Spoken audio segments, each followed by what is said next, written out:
ओम शांति। 30 जून 2024 की अव्यक्त है। रिवाइज डेट है 30 मार्च 2000। मुरली का टाइटल है मन को दुरुस्त रखने के लिए बीच बीच में 5 सेकंड भी निकालकर मन की एक्सरसाइज करो। आज दूरदेशी बाप दादा अपने साकार दुनिया के भिन्न भिन्न देशवासी बच्चों से मिलने आए हैं। बाप दादा भिन्न भिन्न देशवासियों को एक देशवासी देख रहे, चाहे कोई कहाँ से भी आए हो, लेकिन सबसे पहले सभी एक ही देश से आए हो, तो अपना अनादि देश याद है ना, प्यारा लगता है ना। बाप के साथ साथ अपना अनादि देश भी बहुत प्यारा लगता है ना। बाप दादा आज सभी बच्चों के 5 स्वरूप देख रहे हैं। जानते हो 5 स्वरूप कौन से हैं?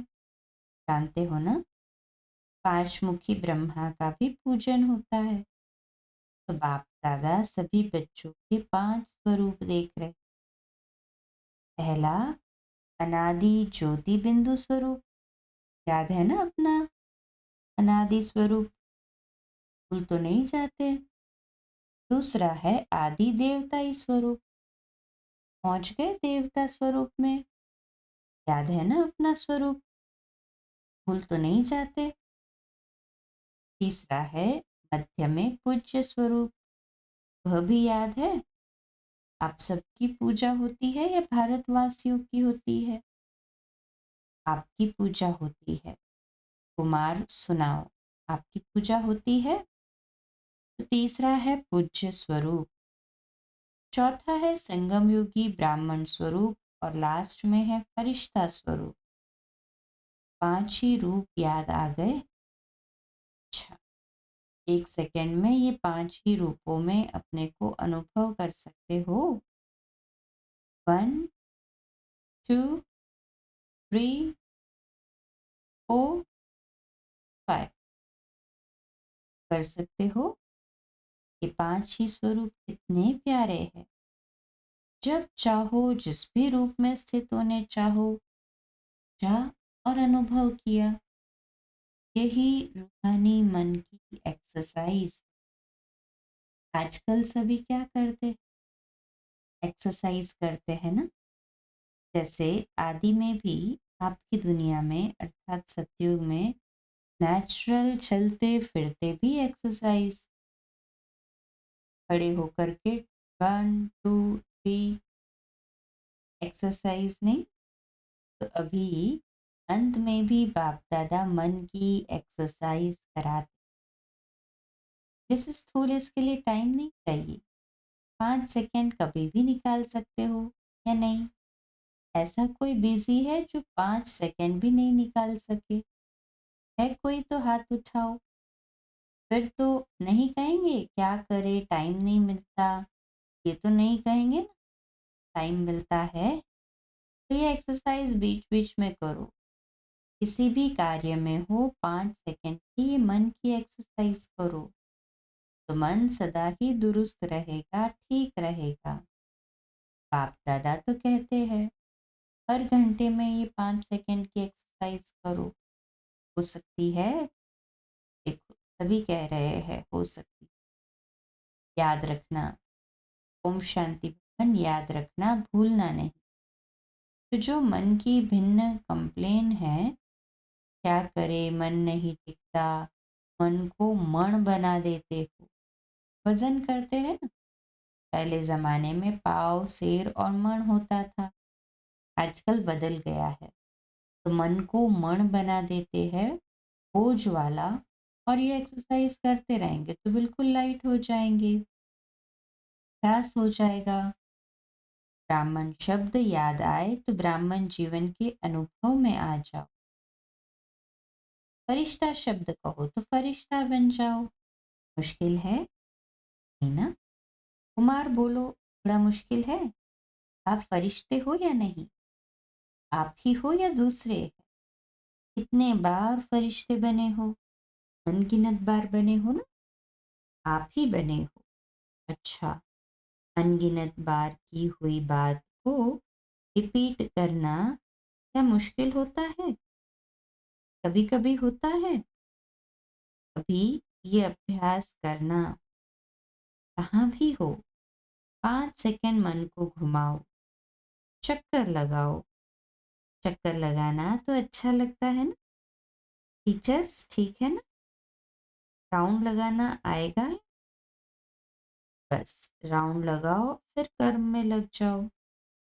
हर घंटे में राउंड लगाया, फिर काम में लग जाओ, क्योंकि काम को तो छोड़ नहीं सकते हैं ना, ड्यूटी तो बजानी है।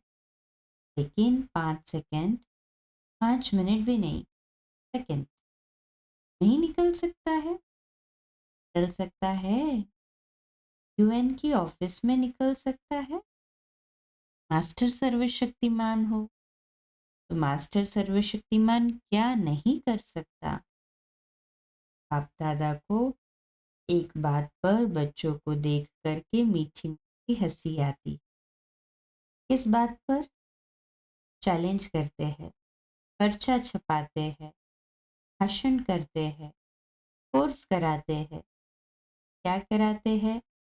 हम विश्व को परिवर्तन करेंगे। ये तो सभी बोलते हैं ना, या नहीं? सभी बोलते हैं या सिर्फ भाषण करने वाले बोलते हैं?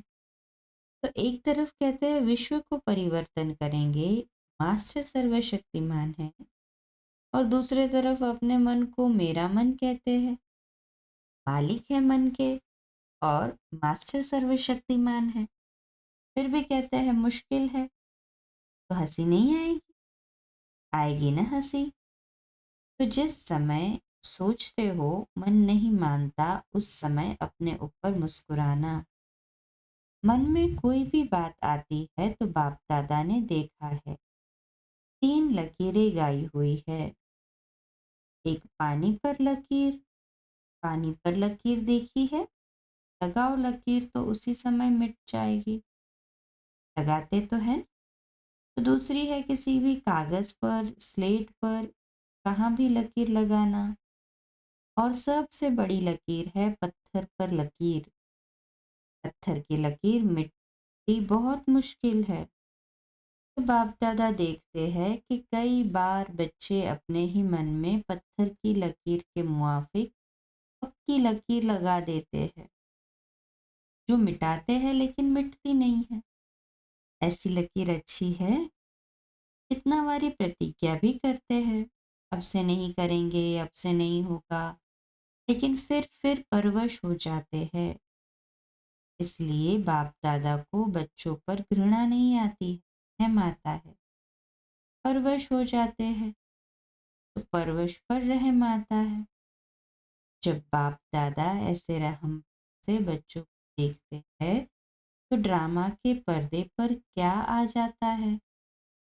कब तक? तो इसका उत्तर आप दो। कब तक? मार दे सकते हैं। कब तक ये समाप्त होगा? बहुत प्लान बनाते हो ना कुमार, तो कब तक बता सकते हो? आखिर भी ये कब तक? बोलो। जवाब आता है कब तक? दादियां सुनाओ। जब तक संगम युग है तब तक थोड़ा थोड़ा रहेगा। तो संगम युग भी कब तक? जब फरिश्ता बन जाएंगे। वह भी कब तक? सब कहते बाबा बताएं। फरिश्ता बनना आपको है या बाप को? तो इसका जवाब सोचना। बाप तो कहेंगे अब तैयार हो। आधी माला में भी हाथ नहीं उठाया। बाप दादा सदा ही बच्चों को संपन्न स्वरूप में देखने चाहते। जब कहते ही हो बाप ही मेरा संसार है, ये तो सब कहते हो ना, दूसरा भी कोई संसार है क्या? बाप ही संसार है। तो संसार के बाहर और क्या है? सिर्फ संस्कार परिवर्तन करने की बात है। ब्राह्मणों के जीवन में मेजॉरिटी विघ्न रूप बनता है संस्कार। चाहे अपना संस्कार, चाहे दूसरों का संस्कार, ज्ञान सभी में है। शक्तियां भी सभी के पास है, लेकिन कारण क्या होता है? जो शक्ति जिस समय कार्य में लानी चाहिए उस समय इमर्ज होने के बजाय थोड़ा पीछे इमर्ज होती, पीछे सोचते हैं कि ये न कहकर ये कहती तो बहुत अच्छा, ये करने के बजाय ये करती तो बहुत अच्छा। लेकिन जो समय पास होने का था वह तो निकल जाता है। वह वैसे सभी अपने में शक्तियों को सोचते भी रहते हो। सहन शक्ति ये है, निर्णय शक्ति ये है, ऐसे यूज करना चाहिए। सिर्फ थोड़े समय का अंतर पड़ जाता है। और दूसरी बात क्या होती है? चलो, एक बार समय पर शक्ति कार्य में नहीं आई और बाद में महसूस भी किया कि ये करके ये करना चाहिए, समझ में आ जाता है पीछे। लेकिन उस गलती को एक बार अनुभव करने के बाद आगे के अनुभवी बन उसको अच्छी तरह से रियलाइज कर ले, जो दोबारा नहीं हो, फिर भी प्रोग्रेस हो सकती। उस समय समझ में आता है ये रॉन्ग है ये राइट है, लेकिन वही गलती दोबारा नहीं हो। उसके लिए अपने आप से अच्छी तरह से रियलाइज कर, उसमें भी इतना फुल परसेंट पास नहीं होते। और माया बड़ी चतुर है। वही बात मानो आप में सहन शक्ति कम है, ऐसी ही बात जिसमें आपको सहन शक्ति यूज करना है, एक बार आपने रियलाइज कर लिया, लेकिन माया क्या करती है कि दूसरी बार थोड़ा सा रूप बदलती आती है। होती वही बात है, लेकिन जैसे आजकल के ज़माने में चीज़ वही पुरानी होती है लेकिन पॉलिश ऐसी कर देते जो नई से भी नई दिखाई दे। तो माया भी ऐसे पॉलिश करके आती है, जो बात का रहस्य वही होता है। मानो आप में ईर्ष्या आ गई। ईर्ष्या भी भिन्न भिन्न रूप की है, एक रूप की नहीं है। तो बीज ईर्ष्या का ही होगा, लेकिन और रूप में आएगी, उसी रूप में नहीं आती।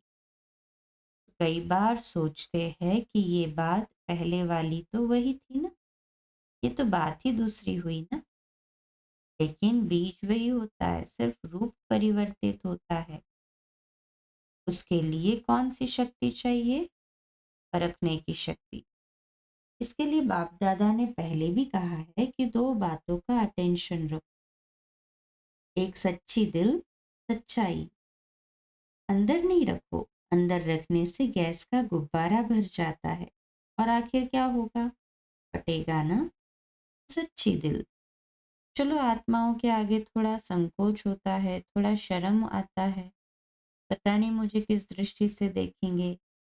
लेकिन सच्चे दिल से, महसूसता से बाप दादा के आगे रखो। ऐसे नहीं मैंने बाप दादा को कह दिया कि गलती हो गई, जैसे ऑर्डर चलाते हो, हाँ मेरे से ये गलती हो गई, ऐसे नहीं। महसूसता की शक्ति से, सच्ची दिल से, सिर्फ दिमाग से नहीं लेकिन दिल से अगर बाप दादा के आगे महसूस करते हैं तो दिल खाली हो जाएगी, चिड़ा खत्म। बातें बड़ी नहीं होती है, छोटी ही होती है, लेकिन अगर आपके दिल में छोटी छोटी बातें भी इकट्ठी होती रहती है, उनसे दिल भर जाती है। खाली तो नहीं रहती है ना। तो दिल खाली नहीं तो दिलाराम कहाँ बैठेगा? बैठने की जगह तो हो ना। तो सच्ची दिल पर साहिब राजी। जो हूँ जैसी हूँ, जो हूँ जैसा हूँ, बाबा आपका हूँ। बाप दादा तो जानते ही है कि नंबरवार तो होने ही है, इसलिए बाप दादा उस नजर से आपको नहीं देखेगा। लेकिन सच्ची दिल, और दूसरा कहा था सदा बुद्धि की लाइन क्लियर हो, लाइन में डिस्टरबेंस नहीं हो, कट ऑफ नहीं हो। बाप दादा जो एक्स्ट्रा समय पर शक्ति देने चाहते हैं, दुआएं देने चाहते हैं, एक्स्ट्रा मदद देने चाहते हैं, अगर डिस्टरबेंस होगी तो वो मिल नहीं सकेगी। लाइन क्लियर ही नहीं, क्लीन ही नहीं है, कट ऑफ है, तो ये जो प्राप्ति होनी चाहिए वह नहीं होती। कई बच्चे कहते नहीं है तो सोचते हैं। कोई कोई आत्मा को बहुत सहयोग मिलता, ब्राह्मणों का भी मिलता, बड़ों का भी मिलता, बाप दादा का भी मिलता, उनको कम मिलता है। कारण क्या? बाप तो दाता है, सागर है, जितना जो लेने चाहे। बाप दादा के भंडारे में ताला चाबी नहीं है, पहरेदार नहीं है। बाबा कहा जी हाजिर, बाबा कहा दो, दाता है ना? दाता भी है और सागर भी है, तो क्या कमी होगी? इन्हीं दो बातों की कमी होती है। एक सच्ची दिल, साफ दिल को चतुराई नहीं करो। चतुराई बहुत करते हैं, भिन्न भिन्न प्रकार की चतुराई करते हैं। तो साफ दिल, सच्ची दिल और दूसरा बुद्धि की लाइन सदा चेक करो, क्लियर है और क्लीन है। आजकल के साइलेंस के साधन में भी देखते हो ना, थोड़ी भी डिस्टरबेंस क्लियर नहीं करने देती। तो ये जरूर करो। और विशेष बात, इस सीजन का लास्ट टर्न है ना, इसलिए बता रहे हैं। केवल विदेशियों के लिए नहीं, सबके लिए है। लास्ट टर्न में आप सामने बैठे हो तो आपको ही कहना पड़ता है। बाप दादा ने देखा है कि एक संस्कार या नेचर कहो, नेचर तो हर एक की अपनी अपनी है, लेकिन सर्व का स्नेही और सर्व बातों में संबंध में सफल, मनसा में विजयी और वाणी में मधुरता तब आ सकती है जब इजी नेचर हो, अलबेली नेचर नहीं। अलबेलापन अलग चीज है। इजी नेचर उसको कहा जाता है जैसा समय, जैसा व्यक्ति, जैसा सरकमस्टांस उसको परखते हुए अपने को इजी कर देवे। इजी अर्थात मिलनसार। टाइट नेचर बहुत टू मच ऑफिशियल नहीं। ऑफिशियल रहना अच्छा है लेकिन टू मच नहीं। और समय पर जब समय ऐसा है, उस समय अगर कोई ऑफिशियल बन जाता है तो वो गुण के बजाय उनकी विशेषता उस समय नहीं लगती। अपने को मोल्ड कर सके, मिलनसार हो सके, छोटा हो बड़ा हो, बड़े से बड़प्पन में चल सके, छोटे से छोटेपन में चल सके, साथियों में साथी बन के चल सके, बड़ों में बड़ों से रिगार्ड से चल सके, इजी मोल्ड कर सके। शरीर भी इजी रखते हैं तो जहां भी चाहे मुड़ जाते हैं, और टाइट होगा तो मुड़ नहीं सकेगा। अलबेला भी नहीं। इजी है तो जहां चाहे इजी हो जाए, अलबेला हो जाए नहीं। बाप दादा ने कहा ना, इजी हो जाओ तो इजी हो गए, ऐसे नहीं करना। इजी नेचर अर्थात जैसा समय वैसा अपना स्वरूप बना सके। अच्छा, डबल विदेशियों को अच्छा चांस मिला है। सभी को ड्रिल याद है या भूल गई? अभी अभी सभी ये ड्रिल करो, लगाओ चक्कर। 1 2 3 4 5, पांचों स्वरूप में। अच्छा, चारों ओर के सर्वश्रेष्ठ आत्माओं को, चारों ओर से याद, प्यार, समाचार भेजने वालों को बहुत अच्छे अच्छे भिन्न भिन्न संबंध से स्नेह के पत्र और अपना हालचाल लिखा है। सेवा समाचार, उमंग, प्लान बहुत अच्छे अच्छे लिखे हैं, जो बाप दादा को मिल ही गए। जिस प्यार से, मेहनत से लिखा है, तो कर तो जिन्होंने भी लिखा है वो हर एक अपने अपने नाम से बाप दादा का, दिलाराम का दिल से याद प्यार स्वीकार करे। बच्चों का प्यार बाप से और उससे पदम गुना बाप का बच्चों से प्यार है और सदा अमर है। स्नेही बच्चे ना बाप से अलग हो सकते और ना बाप बच्चों से अलग हो सकते। साथ है और साथ ही साथ है और साथ ही रहेंगे। चारों ओर के सदा स्वयं को बाप समान बनाने वाले, सदा बाप के नैनों में, दिल में, मस्तक में समीप रहने वाले, सदा एक बाप के संसार में रहने वाले, सदा हर कदम में बाप दादा को फॉलो करने वाले, सदा विजयी थे, विजयी है और विजयी रहेंगे, ऐसे निश्चय और नशे में रहने वाले, ऐसे अति श्रेष्ठ सिकिलधे प्यारे ते प्यारे सर्व बच्चों को बाप दादा का याद प्यार और नमस्ते। रूहानी बच्चों की भी रूहानी माता पिता बाप दादा को याद प्यार, गुड मॉर्निंग और नमस्ते।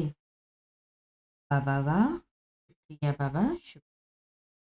आज का मीठा वरदान, हर सेकंड के हर संकल्प का महत्व जानकर जमा का खाता भरपूर करने वाली समर्थ आत्मा भव। आज का सुमन, मैं समर्थ आत्मा हूँ, मैं समर्थ आत्मा हूँ। विश्लेषण, संगम युग पर अविनाशी बाप द्वारा हर समय अविनाशी प्राप्तियां होती। सारे कल्प में ऐसा भाग्य प्राप्त करने का ये एक ही समय है। इसलिए आपका स्लोगन है, अब नहीं तो कभी नहीं। जो भी श्रेष्ठ कार्य करना है वह अभी करना है। इस स्मृति से कभी भी समय, संकल्प व कर्म व्यर्थ नहीं गवाएं। समर्थ संकल्पों से जमा का खाता भरपूर हो जाएगा और आत्मा समर्थ बन जाएगी। स्लोगन है, हर बोल हर कर्म की अलौकिकता ही पवित्रता है। साधारणता को अलौकिकता में परिवर्तन कर दो। आज का अव्यक्त इशारा, जैसे शारीरिक व्याधि कर्म भोग अपनी तरफ बार बार खींचता है, दर्द होता है तो खींचता है ना, तो कहते हो क्या करे, वैसे तो ठीक है लेकिन कर्म भोग कड़ा है। ऐसे कोई भी विशेष पुराना संस्कार व स्वभाव व आदत अपनी तरफ खींचती है तो वो भी कर्म भोग हो गया। कोई भी कर्म भोग कर्मयोगी नहीं बना सकेगा। इसलिए बार बार अशरीरीपन की ड्रिल करते शरीर के भान को छोड़ते जाओ। अच्छा, ओम शांति। आज का नया दिन आप सभी को मुबारक हो, मुबारक हो, मुबारक हो। शुभ दिवस। ओम शांति।